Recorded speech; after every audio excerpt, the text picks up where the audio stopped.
What's up, everybody? Welcome to Bonfire Talks podcast. I'm your host, Mark Walberg. I'm here with my producer, Kaylin. How are you, Kaylin? Good. I got my camera back. So. Good. The people need it. The people have written in saying, "Where's Kaylin?" I'm going to Hawaii. It's important that we talk about Hawaii, the history of Hawaii, the culture of Hawaii, and the respect we need to have when we go there. How's that?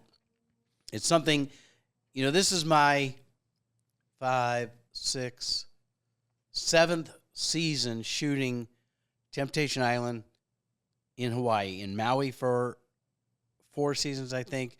We've been in Kona for 2 seasons. This will be our 3rd in Kona. So here's my idea, Kaylin.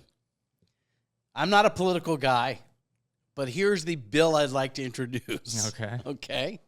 What if, when you travel to Hawaii, we'll use Hawaii as an example, but this is for any country. You know how you have to fill out an agricultural form on the plane before you land and a customs form? Uh-huh. What if there was a form that had 10 most important cultural customs that you should know before you land? And before you're allowed to disembark the plane, you have to answer those questions and pass the test before you go. So you have some awareness of where you're going so you can show respect while you're there. I like it, but if you fail the test, do they just send you right back? No, I think you do it like the DMV where they correct it and you have to, get it tells you the right answer. The most important thing is I want you to read 10 things you should know before you get there. And it's basic stuff, but I cannot believe how many American tourists travel to places like Hawaii. They come back and they complain about how things went or whatever, and they have been completely tone deaf to the fact that they're visiting somebody else's land and culture and have completely shown no regard for that, and then wonder why they didn't have a good experience. Mm-hmm.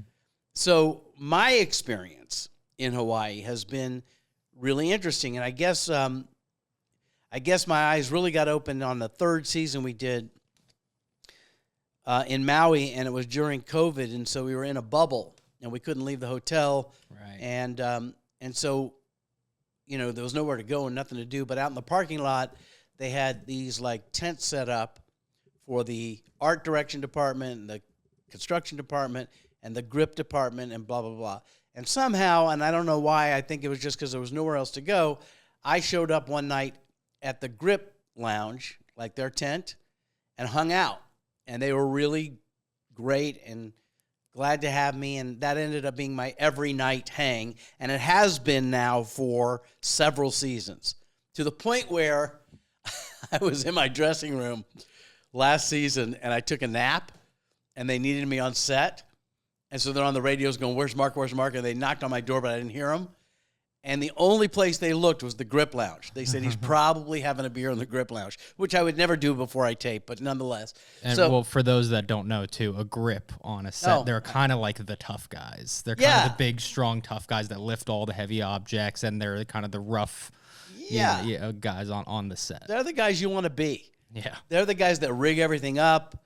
If you've got a big setup and you need a gigantic, they call it a butterfly. It's like a thing that diffuses the sun, but it's got to be rigged, with ropes and everything. Those are the guys that do it. And on my show, we have all kinds of departments, but the grip department is the only one that I may be wrong here, but is the only one that's entirely local Hawaiian. They're either from Maui or Oahu or Kona, Big Island. And so their tent was a really enriching cultural experience for me, because we'd hang out at night because there was nowhere to go. There was just nothing to do. And we'd drink beer and maybe smoke a little weed and hang out. But the conversation would always turn, mostly because of my questions, to Hawaii, their experience living there, and that went into a deep dive into Hawaiian history, which is fascinating.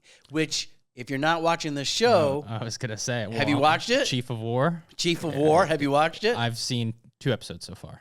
Yeah, I'm in the 2nd episode, too. A little hard to follow because it's all in Hawaiian, so you got to read subtitles. Yeah. So the thing I often do, which is doze off on the couch but listen to the show, I can't do because I don't speak Hawaiian. And by the way, my wife hates all of the bloodshed in it because it's pretty gory, but we'll watch it for Jason Momoa's ass. Which, I mean, I'm going to just say, dude to dude, he's got a terrific ass. He does. I like how you said we watch it for Jason Momoa. That's not right. Am I fangirling Jason Momoa? I don't have posters of him, but I think it's really an outrageous and huge undertaking to do the show, and the history of, and I haven't even gotten into it. We haven't even gotten into the annexation of Hawaii, but basically the kingdoms of Hawaii before it was consolidated by, I think, and correct me if I'm wrong, but King Kamehameha eventually united all of the kingdoms of Hawaii. There was Kauai, Oahu, Maui, and Oahu. Kauai, Oahu, Hawaii, which is Big Island, and Maui, and they were all different kingdoms, their own kings, and they warred all the time. And then at some point, I think King Kamehameha united all of them into one sovereign kingdom. And then in 1893, I think it was, that the U.S. government annexed all of Hawaii. But it wasn't really the government. It was the sugar company. It was rich businessman, Sanford Dole of Dole Pineapple. His I think cousin is the pineapple guy. He was the sugar guy. And they basically, the sugar industry was huge and sugar was important.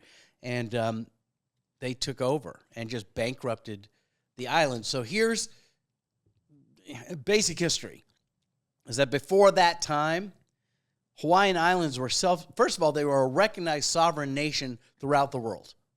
Okay, they were a kingdom and recognized all throughout the world as a sovereign nation. And they had a self-sustaining agricultural and fishing economy that the ali'i, which were the royalty, lived up in the mountains, and the islands were divided into like pieces of pie, like triangles down to the ocean. And every piece of pie, ruled by a royal, contained in that triangle all that triangle would need for water, agriculture, and fishing. So completely self-sustaining. And not unlike the Native Americans here, after it was colonized, their way of life changed so drastically that now the income became sugar, pineapples, and tourism.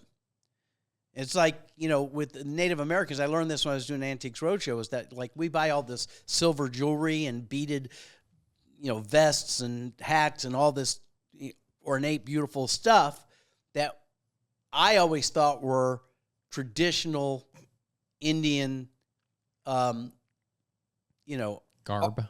and art. But in fact, it wasn't entirely. When, all of the Native Americans in America were thrown onto reservations and their livelihood was completely uprooted and changed, and they had no way of making money, they were taught how to make silver jewelry and stuff like that, and they would sit by the train stations as people would travel across the country and sell souvenirs. Yeah. And that's just how that became what it is. So getting back to Hawaii, as I sat there, often a little bit tipsy, I'd sit with these guys who have now become my really good friends, and they would kind of school me on what it's like to live in Hawaii, have been a local or actually Hawaiian. There's a difference. Hawaiian is an ethnic distinction. Local is that you live in Hawaii. But it opened my eyes to the entire vibe of Hawaii when you go there. So I constantly hear people saying that they went to Hawaii and they came back and they had a great time, but the locals were shitty to them. And I'm like, yeah, that's not my experience at all. I haven't had that experience at all. But when you get the concept, and I'm going to break this down on how it works in our lives as we as we relate to one another, which goes back to the tenet I say here all the time, that we don't really want solutions. We don't really want justification. All we want is to be seen and heard. We want to know that our existence matters to other people. And when you get that, like really get that, it opens doors to everything. Like you breeze through life and people show up to help you with anything you need ever. And Hawaii's no different. So when you get that there was this incredible kingdom in the most isolated area in the world, I think that civilization is the farthest from any other civilization on the planet. And when you get that it was taken over and the income that sustained them internationally was choked because instead of paying a tax to Hawaii for the sugar, they just cut them out altogether. Ultimately, the monarchy was going bankrupt, and they just had to abdicate, essentially. So the vibe I get in Hawaii is, and the first thing we're talking about is aloha spirit. So we, in the mainland, we throw the phrase aloha around without much meaning. It's just, we know it to be the Hawaiian greeting. But aloha spirit is a real thing. And it really is mutual respect, love, compassion, acceptance. And it is a palpable feeling in Hawaii when you tune into what's actually going on there. When you get it, the whole island kind of bends to you. It's an incredibly powerful thing to learn in life, is that when you see somebody and you hear somebody and you give respect before you ask for respect, people don't just accept you, they bend over backwards to assist and aid you, right? They go beyond expectation in their acceptance of you. And it's so simple to do, but we don't do it. We have this entitled vibe in the United States. I'll go back to when I worked on a cruise ship. I'm going to ramble a little bit, but it all kind of makes sense to me. Robbie and I got engaged and we got a job on a cruise ship. I've talked about that before. Mm-hmm. And so we spent 6 months on the ship, and the ship was an Italian cruise ship, and the crew was either Italian or Portuguese, right? And we had passenger status. We could go wherever we wanted. They could only hang out in their quarters. They could go to work, and then there was this one bar, the crew bar, where they had to hang out all the time. And no Americans ever went there, nor were they really welcome there, you know? But I went. So when you're in the show on the ship, after you do your first show, you're kind of a celebrity on the show, and you can't really go anywhere without people wanting to take a picture, ask you questions and stuff like that. And I'm down for all that. That's fine. But I started to just disappear. My wife one night said, where have you been all night? And I'm like, I've been watching TV. She's like, there is no TV. I said, there's one. It's in the crew bar. The point is, I went to the crew bar because I wanted to stay away from the passengers, and two, I wanted to understand a little bit better the people I was working with. Because I noticed how hard they worked 14 hours a day, and I was actually the recipient of their work. I had a steward who cleaned my room. I had a waiter we saw every night in the restaurant, and so we were basically passengers in that sense. And for me, they weren't just faceless servants to me.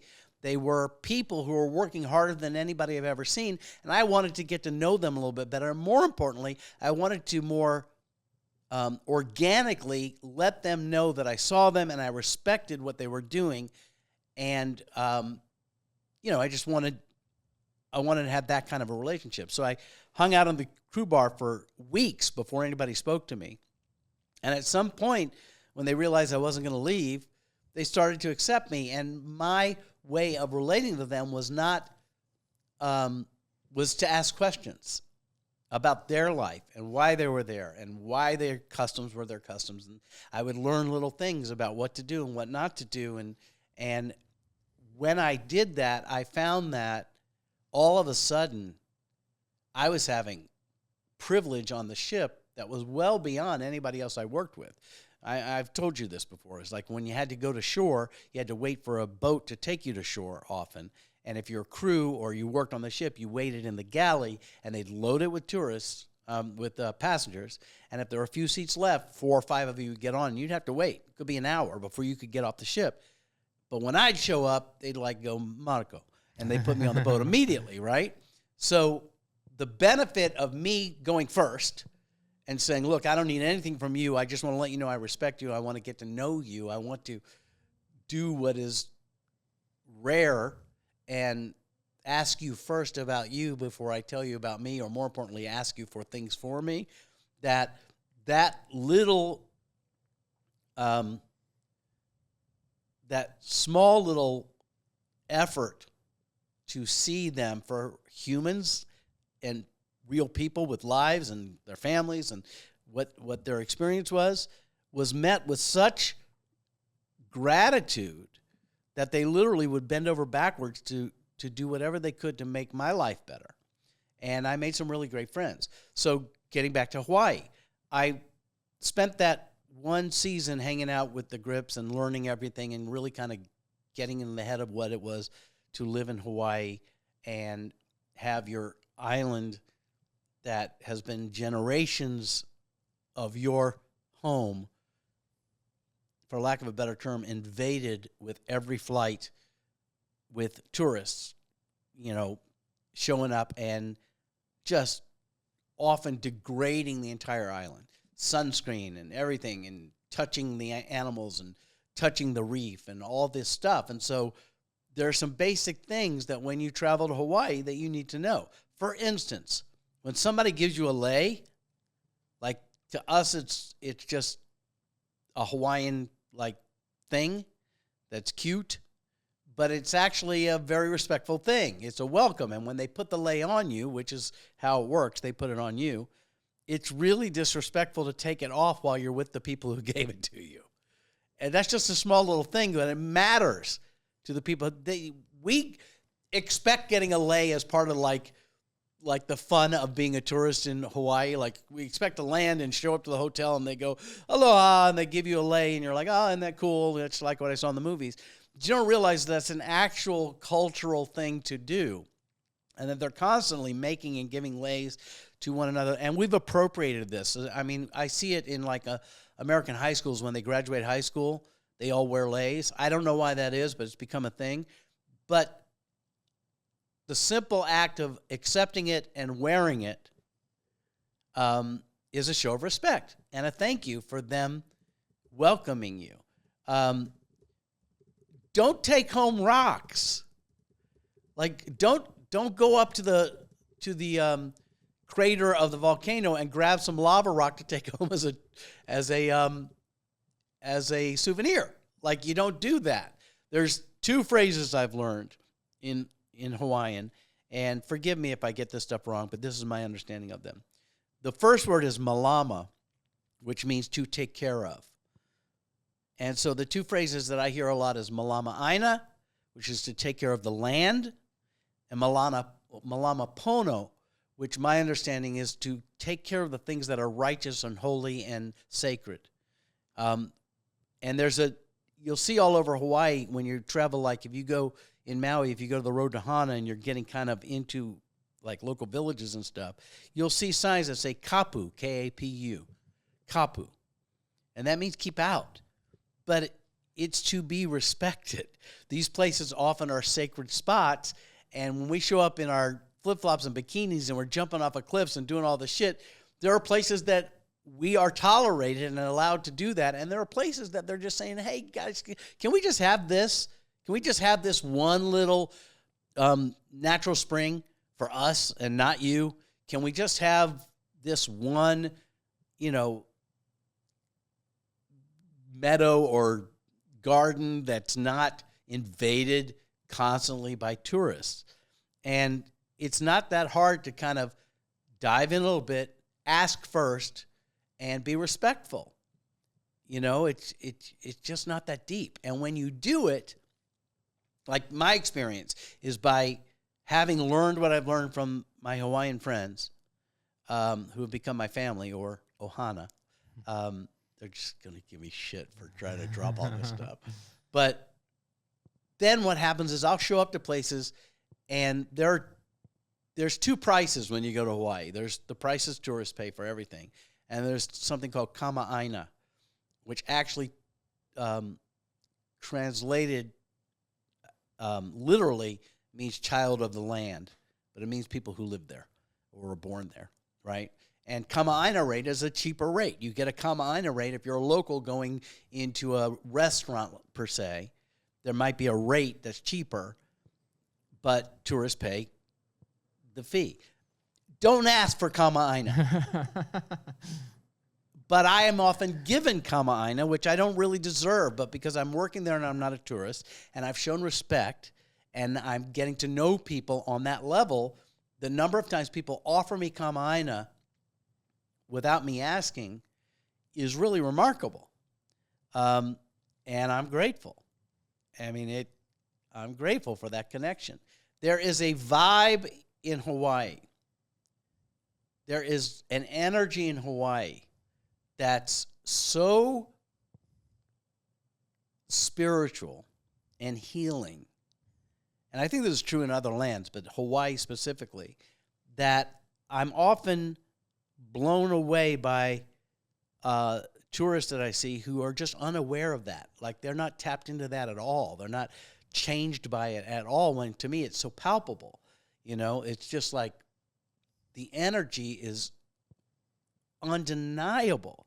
And I guess the best way I would describe my experience with local Hawaiian residents and Hawaiians who, are, it's their land, is a kind and peaceful tolerance of our invasion of tourism.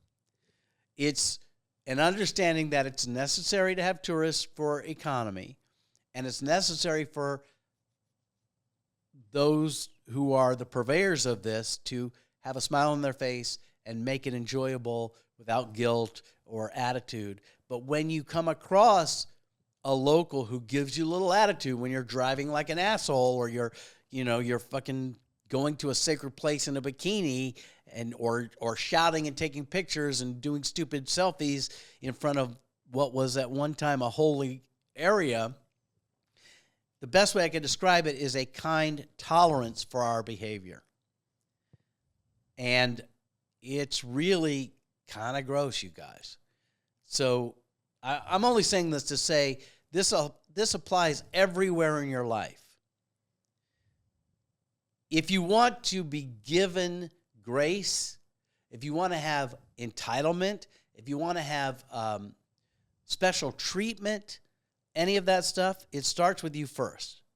And if you make the investment of seeing the people you're dealing with first as people, and taking even a second to learn about the culture of the people that you're thrust in a room with, I found that when you do that first, which is a very little effort, what's reciprocated is tenfold in gratitude. Just like, oh my God, thanks for not being a dick. Let me show you where I live, right? Let me bring you.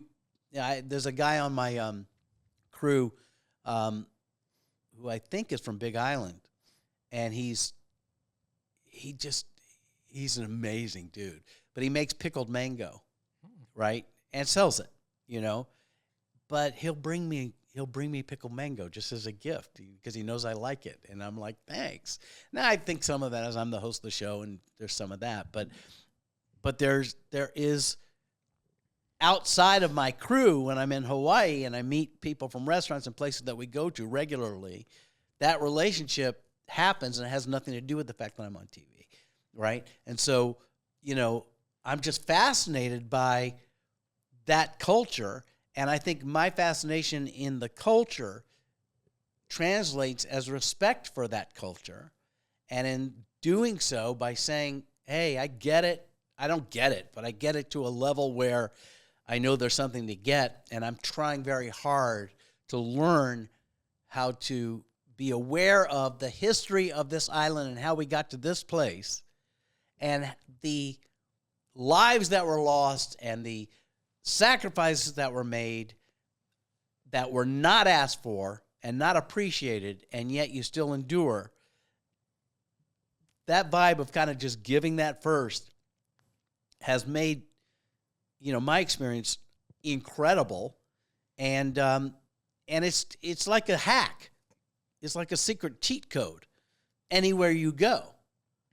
I did it in Italy. I mean, when you see the old guys in Italy sitting around smoking cigars and drinking espresso, and you kind of give them some respect and maybe wait for them to invite you to sit down and then start asking questions and show interest, then every day they're bringing you fruit and coffee and stuff like that. Just like, I want to hang out with you more. I want to show you more of what my life is now that you've shown some interest. And it enriches your experience. So it shows up for me everywhere I go.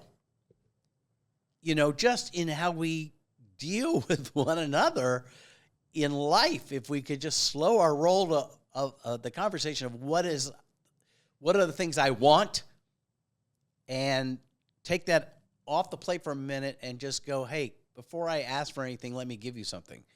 And then you usually don't have to ask. Kind of down this rabbit hole today, Kaylin, but it made me think about it, because every time I go to Hawaii, it starts on the airplane or in the airport. You see families showing up, and worse is like young travelers who are like, like a group of 5 or 6 young women or young guys, and they're just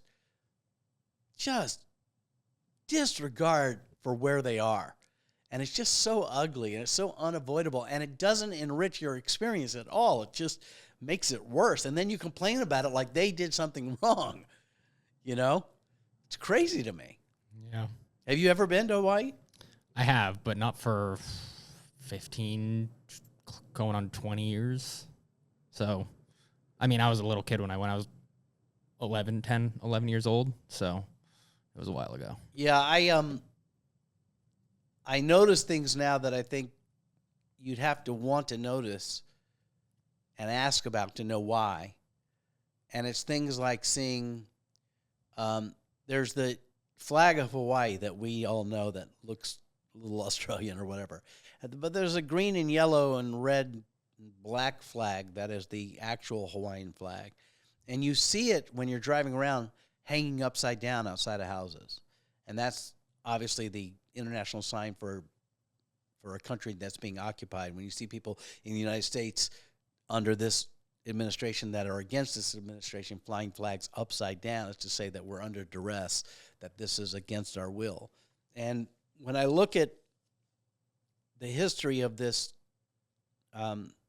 sovereign nation and how it has been relegated to being a tourist spot, but basically, businessmen saw money, and the United States said, let's grab this place, and now we have our own vacation spot, and fuck them, And it goes back so much earlier than that. Do you realize that when Captain Cook came to Hawaii in the 1700s, the society of Hawaii is so isolated that they had no immunity to all the diseases that Europeans had. And 90% of the population died. I didn't know that. Yeah, 90%. Yeah. Died. And by the way, they welcomed Captain Cook. And then when he came back, they killed him. So, that's what happens when you bring smallpox. People don't dig that. I don't know why I went down this rabbit hole. It's just on my mind a lot. Every time I go to Hawaii, I'm flooded with emotion behind it because the people are so beautiful. The island is breathtaking. All of the islands are breathtaking. And it's majesty. It's majestic. And if you can tie it together, if you take the time to tie it together, you then understand the stuff that we just take is like, I like to wear this Hawaiian shirt, and I say all the words incorrectly, and I'm playing the game, but I'm not really cognizant to what it means, and how offensive it is when you go up to somebody in a restaurant or something and they serve you and you go, "Mahalo." You're like, just fucking learn the word. Just don't be that guy. And so it has really enriched my life. And a lot of it shows up for me on the show, that I kind of get in a zone when I'm there. Mm-hmm. That's, you're going to think I'm just like fucking crazy wizard, but I like to take a second. It takes me a couple days, but when I get there and I really tap into the energy or the Aloha spirit of Hawaii and let that kind of really seep in, like really get it like it's something, it shows up for me when I'm on camera doing my thing. There's a compassion and a slowness of how I roll that I don't access in my life here the way I do there. And I can only say that that's got to be the energy of what happens in this magical place with these people that are incredibly giving and tolerant and forgiving of behavior that is just horrible. Horrible. I've seen tourists go up and sit on the back of a sleeping tortoise on the beach to take a picture, which, by the way, don't do that. Don't do that. So anyway, we're getting geared up to go. I'm obviously, emotionally ready to go. I was thinking about it. Other places where they're showing up, the ship was a place where this understanding first came to my awareness. And now what's interesting is those local Hawaiian grips that I talk about when we're on set. That's the other thing when you're working, people don't get. And I have schooled co-hosts I've had on TV about this, is that, when you're the host of a show or you're a talent or on camera, your job is the easiest job on the set. They're like, there's food in your dressing room. You've got somebody that's picking out your clothes, and the makeup artist is, brushing your face every 5 minutes. God forbid you should have one drop of sweat. They're going to take care of that. And I've witnessed through my entire career, because I started in production in a service position, but I've witnessed through my entire career quintessential talent, which is the phrase we call people who are on camera, acting like assholes all the time. And it's not just they do it, it's an understanding and an expectation of that position. Like, our industry expects the people that are on camera to be divas and assholes. And I can remember being on set doing a show for Fox years ago, and I had a co-host, which I wasn't really down to have, but I had one. And she was brand new, and she was just beautiful and pretty talented. Came out of news, and she was co-host of this big Fox show with me. And we get dressed, and we go on set, and there's like 200 people in the audience. And I remember her on mic, so everybody could hear it, going, "Get that wardrobe girl over here. I don't like this shirt." Right? Mm-hmm. And you could just feel the room go, "Oh, ugh." And this is, again, me, unsolicited advice when she didn't ask for this, but I said, that wardrobe girl you just yelled for has a name, and she's been here long before you, and she'll be here long after you. And what you don't, and I said, and I want you to take a moment, I want you to look around. See all the camera people, see all the lighting people, see all the engineers, see all these people. We're working today, but tomorrow we're not going to be here on set, but they will on the next show. And if you take a little bit of time to learn some names and give a little respect, what you don't realize is going to make you look better. Like, when I watch this grip department and lighting department grind on lighting at the bonfires, my specific lighting, when to me, and it's not just I'm clueless, I've been in the business a long time, when I'm like, I think we're good, but they grind on it to make sure that I look my absolute best on camera. And if you see me on camera as opposed to now, you realize how hard they work, right? But they grind because, one, there's pride in their work, and two, we have a relationship. You know, I start every first bonfire of the season, thanking my crew before we start. You know, this is going to be a long night. I appreciate you working quietly so we don't break the vibe. Know that I see you and I appreciate what you're doing for me to make me look good. And what happens is I've got 170 crew people that really bend over backwards to make me be my best when I'm there. So all of you guys who have given me love about being on the show and what I do, it's a team. I mean, I'm standing on the shoulders of hardworking people who are professionals in the business who are literally their only goal is to make me look terrific. And so often I've seen people in my position have this entitled fucking attitude. I heard stories about my whole crew worked on another dating reality show that I won't mention that had a host that's pretty famous. And there's these things that I'm often asked to do called cold reads that you're probably not aware of. But so you'll do the bonfire, and as I've told you before, it's not scripted. I'm kind of just off the dome, and we do what we do. Then when it's over, someone in the control room has made notes on things that we kind of need to pick up in case we need to edit them. So phrases and information that may not have been said in real time that needs to be fixed. And so those are called cold reads. So after the cast leaves and I'm sitting there, in my ear they'll say, okay, I need you to say this. And then you'll do 3 or 4 takes of that. You know, so stuff like looking to no one because they're not there and saying, tomorrow you're going to select dates. So make sure you think about that tonight, and when the time is appropriate, pick the person you want to go on a date with. So they may ask me to do that several times. And of course, I do them until they're good. But I've heard so many stories of people in my position who've been like, it's time for cold reads, and they'll do a take, and they'll go, I'm done. And then they walk off because they don't have time for this. Not realizing that ultimately they're going to look like shit. Not realizing that the thing that we're doing right now has to go to editing, where professionals who've worked their whole career to make these things look great are going to work tirelessly to fix your fuck-ups. Mm-hmm. Fix the part where you look like a complete asshole and make you look better.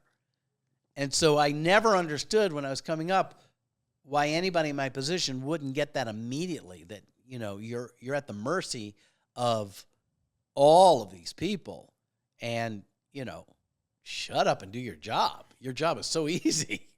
But I've heard horror stories, and I've seen them. I've seen horror stories of like things I don't understand, or like people in my position who don't show up on set on time. Like they make them wait because their hair or their makeup or something isn't right, and they wait for 45 minutes to go to set, and then, you know, they work for 20 minutes and need a break or whatever. And I'm like, you know, they always give me a hard time. It's like, they're like, do you need a break to go to the bathroom? And I'm like, I will pee on September 16th when we're done with this. And they're like, you know, how are you not sweating? It's hot out here. I'm like, that would be unprofessional. I'll sweat when I get back to California. And I joke about this, but the number of people I've seen in my position that just are so self-indulgent and just disregard for everybody around them to get what they want, and to, more importantly, ask for things they don't even want so that they can feel important. So the takeaway for you guys listening here with all of this is the same exact thing. If you want a cheat code to make your life like everybody bends over backwards for you, just see them first. Just see them first, man. It's just not deep. It's like, even with politics, you know, all of the discord we're living in right now can be solved so easily, not by concessions, not by negotiations, not by solutions, but like, even when you're running for office or something, instead of saying, these people are bad and these people are good and here's what I'm going to do to fix it, just say, hey, coal miners in West Virginia, I see you. Every time my house is warm, I think of the work that you do and the lives that have been lost in the process of doing that. Thanks. That's it. Just that. And then you'll be surprised how the world responds. I always tell the story of what happens to me in airports. I do it as a trick. I do it at Starbucks. I do it everywhere. I'm like, I always walk up and, you know, in one way, shape, or form, will say to the, you know, the ticket person who's grinding out a job of complaint after complaint after complaint, the number of people who show up late and complain about their flight and their seat, and you got to fix this right now, blah, blah, blah. It's almost everybody. And so I come up and I'm the anti that. And basically, and I'll do a joke. I'll say something like, you know, good morning, you know, travel expert or something like that. And they'll roll their eyes at me. But what I do immediately is send them a vibe of, hey, I'm not going to be your problem today. You know, you could take a break. You could take a break. I couldn't do what you're doing. I'm really grateful that you're doing it. And I'll sit in the middle seat. I don't fucking care. You know, and then what happens is they wake up, which is what happens when you're seen. You see the person. So if you've ever gone in and you're like getting your Starbucks or whatever, and they're just not paying attention to you, and you've ordered it and they get it wrong and everything like that, is because they're not looking at you, because you're not looking at them. And so when I do that, when I say first, hey, let's stop everything for a second, I see you, and thanks. Then I watch them bend over backwards to show me all the things they can do for me. Not for me, but for them, so that they fulfill the prophecy. I've said, you're an airline expert. And they go, let me show you how I get down. Let me show you what I can do to get you on this flight right now, even though I told you there's nobody there. It happened to me not long ago. A flight got canceled. I tried to get on the new flight. The ticket agent said, look, it's booked. I can't help you. And I had explained why it was important to me, why I wanted to get on that flight. And they said, I can't do it. And I said, I get it. Thanks for trying. You know, okay. I guess I'll sit here and get something to eat for a few hours. Okay. And as soon as I did that, the supervisor came over and said, what's the problem here? I said, we don't have a problem. You know, the flights are booked and everybody's trying to do what they can for me, and I'm grateful, and, you know, I'm going to just have to be in the airport a little longer, and, you know, I'll have a Cinnabon. We're good. And they're like, hold on a second. Bah, bah, bah, bah, bah, bah. There's one seat, but it's first class. Go now. Don't ask questions. Go now. Now, I know that sounds like bullshit. It happens for me everywhere I go all the time, and the cheat code is what I'm telling you. Just put your fucking shit aside for a second and open your eyes and look at the person across from you and go, oh, you're there, aren't you? You know? And that's enough. That would solve 90% of the world's problems, I think. Okay. Thanks for coming to my TED Talk. That's really it. That's just what I've been vibing on lately. So, getting back to Hawaii, for those of you who faithfully listen and watch this podcast, thank you. I'll be gone. So the sad part is I won't be with Kaylin for a few weeks. Whew. I didn't want this to happen. But my daughter, Goldie, the other half of Walberg and Hot Stuff, will be in Hawaii for much longer than I thought she was coming. And she's bringing her boyfriend, Tucker, or as I like to call him, Tuck Tuck Goose, which I'm sure he loves, who is also a pretty great videographer and editor and things like that. So he's bringing a bunch of gear, and we're going to be doing some episodes of this podcast from the back lanai of my dressing room / guest house / in Hawaiian, ohana, which is what they call them. It's a gorgeous spot, and Goldie and I will try to give you as much information about the behind the scenes of what's going on during the taping of Temptation Island. I think you'll dig it. I can't tell you too much. I can't tell you who's on the show. I can't tell you what's going down, but I can sort of give you an experience of taking a look behind the scenes of like how big this show is. All these people I'm telling you about, I can feature a little bit. So I'm looking forward to kind of sharing that with you guys. I think you're going to dig it. And if there's anything in particular you'd like to see, as best I can show you, I will. So send me some comments, and I'll do what I can and knock that out. So, this is the last podcast from this palatial, well-appointed studio. I will miss you, Kaylin. I'll miss you too, Mark. Before I go, is there anything that I can bring you from Hawaii that you would like to have? Those pickled mangoes sounded pretty good. If they'll keep, I'll bring them. Normally, we blow it on all of our family, like the person who's watching our dogs and all the people that we want to bring gifts for, we forget. And then in the airport, we buy the tourist bag of chocolate-covered macadamia nuts, and then everybody gets a box of that. But this year, we're trying to do a little bit better with that. All right, that's it, you guys. Just, hey, I say the same things over and over again sometimes, but you need to hear it. My experience in Hawaii is that the entire island bends over backwards to make my experience terrific, and it's because I go first. So do that. Try it. Try the cheat code today, you guys. When you're in a situation where you don't feel like they're paying attention and you're trying to get something done and you're stressed, slow your roll a second and give it up first. Let them know that you see them and you understand what they're dealing with, even if it makes no sense to you. You know, even when you're dealing with somebody on the phone and you're doing, like customer service and they're like, I'm sorry, our policy is such and such. You can so easily say, I get it. You can only do what you can do. You have a job. I always say, look, I got a problem here, but it's not your problem. You didn't do this. I just want to let you know that I'm talking to you because you're the one who answered the phone, but I'm not blaming you for what went down. Maybe you can help me get to the bottom of this. And that's how you get solutions handled. So the cheat code is today, before you ask for something, take a moment to recognize the person you're asking it from and see if that makes it easier to get what you want. Okay?